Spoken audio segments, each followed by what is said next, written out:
Hi students, I am Kiran Kumar, lecture in English. Today I am going to explain the lesson I Have a Dream by Martin Luther King Jr. Now I am going to explain about Martin Luther King Jr. Martin Luther King Jr. Has delivered a speech at the 1963 Washington DC Civil Rights March. I Have a Dream is a public speech that was delivered by American civil rights activist Martin Luther King Jr. during the March on Washington for Jobs and Freedom on August 28, 1963, in which he called for civil and economic rights and an end to racism in the United States. We all know that racism is a powerful attack in the United States of America. Even today, there are many problems involving the racism going on. So he fought against this racism, and he started a march in order to prevent the racism between the whites and the blacks. And he delivered to over 250,000 civil rights supporters. Civil rights supporters means here who are fighting against the racism. And from the steps of the Lincoln Memorial in Washington, D.C., the speech was a defining moment of the civil rights movement and among the most iconic speeches in American history. So, iconic means actually here it is to say that is very important speech delivered by Martin Luther King Jr.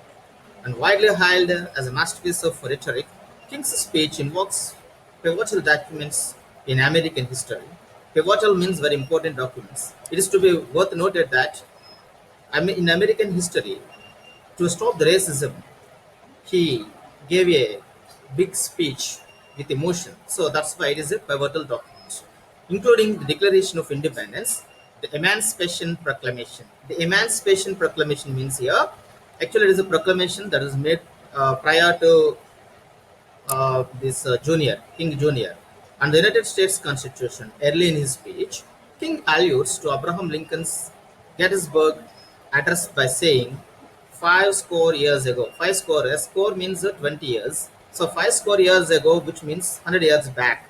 100 years ago, already a declaration was made.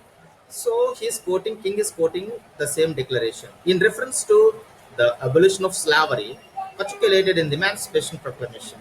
So, slavery system once it was very going on the large scale in America. So the slavery system should be abolished. So for that a rule was prescribed that is called a Slavery Abolition Proclamation.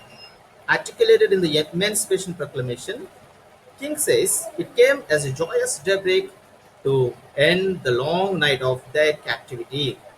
Anaphora, the repetition of a phrase at the beginning of a sentence. That means King says that it came as a joyous daybreak to end the long night. Here, long night means nothing but it is not a night time, but it is a war that was going on between the blacks and the knights in America. That is called actually night.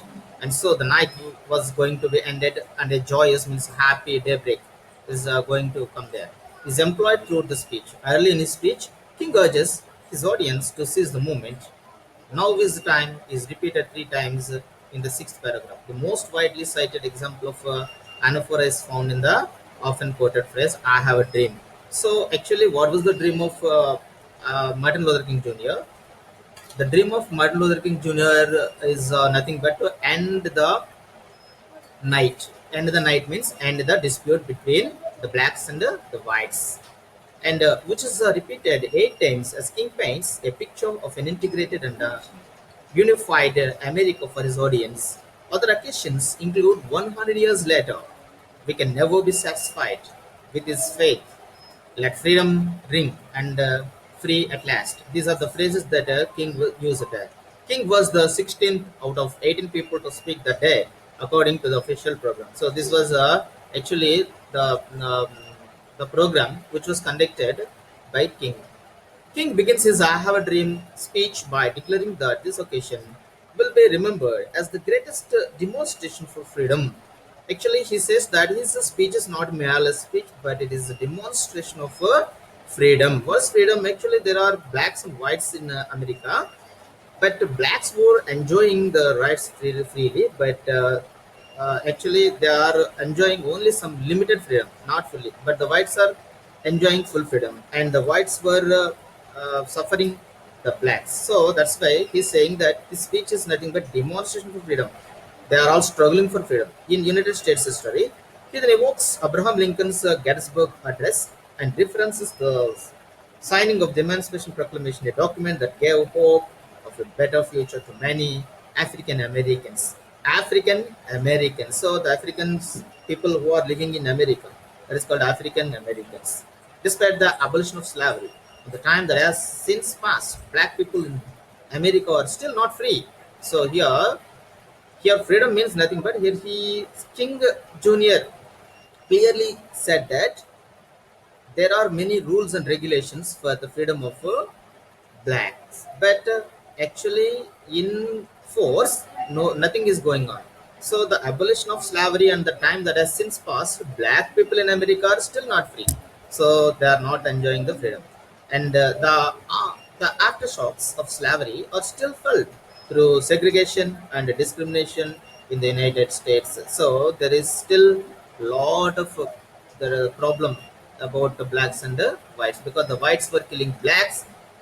They are telling that there are different races. So whites are superior to blacks, and the blacks, the African people came to America, and they are enjoying the rights, and they are enjoying the natural resources of America, and so Americans did not want to keep the blacks in their country. So that's why there is a lot of discrimination is going on.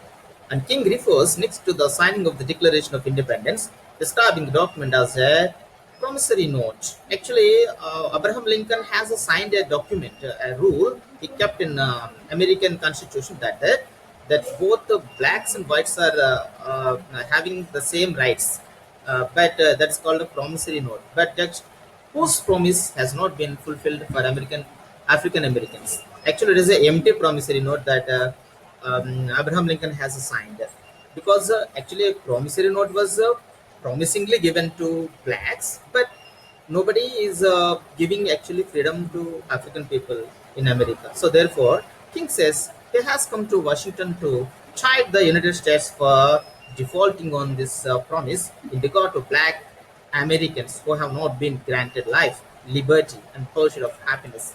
So in America, the Africans are not enjoying. Moreover, they are being killed by the Americans. They are fighting for life and liberty and the pursuit of happiness. The Bank of Justice, King says, surely still has money in it, and that is a debt to be paid to black Americans. Actually, a promissory note was given by Abraham Lincoln, and he has done a rule in the law of America, but that is like a empty note that the bank is not paying them.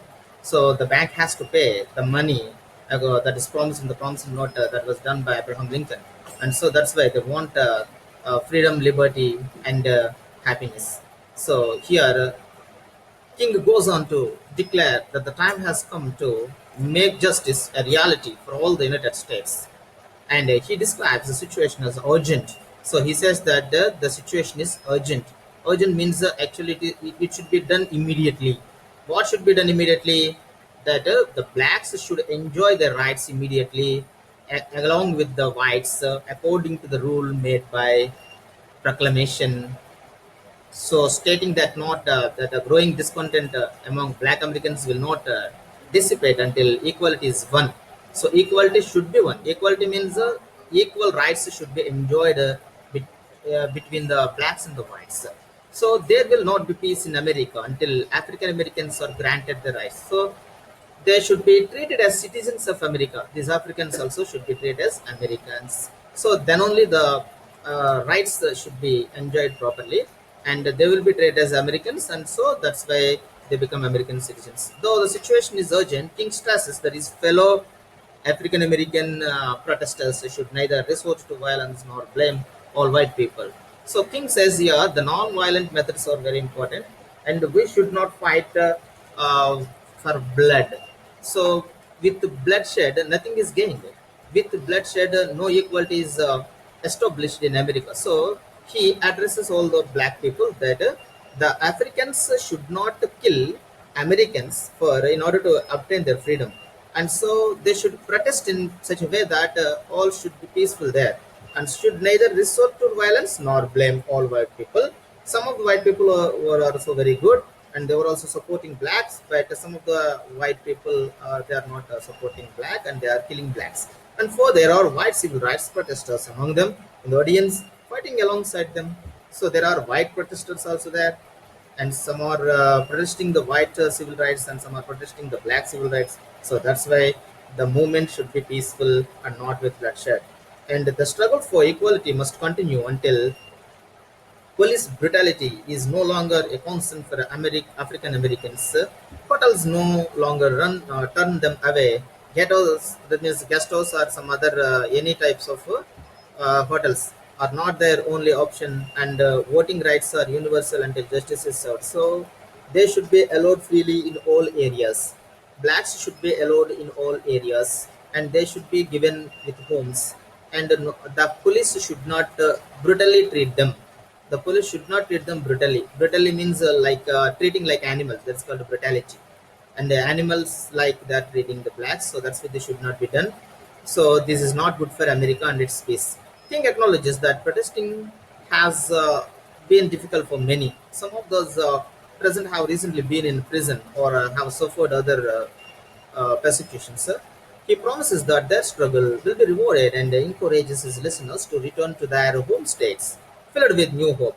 King famously declares, I have a dream. So, what was his dream? Finally, we can understand that the dream of Martin Luther King Jr. is not personal. The dream of Martin Luther King Jr. is national, about their race, about their development, about the Africans, about the total Africans. They should enjoy the freedom, and they should be treated like fellow beings like whites. And it describes his hope for future America where blacks and whites will sit and eat together. It is a world in which children will no longer be judged by their skin color, and where black and white alike will join hands. So he simply says that in future their children, blacks and white, both the children, should not treat one another according to their color difference. And black should not say that white skin colored people are different from them, and white skin colored people should not say that blacks are different from them. And both should sit together, and they should live. The future generation should live in peace.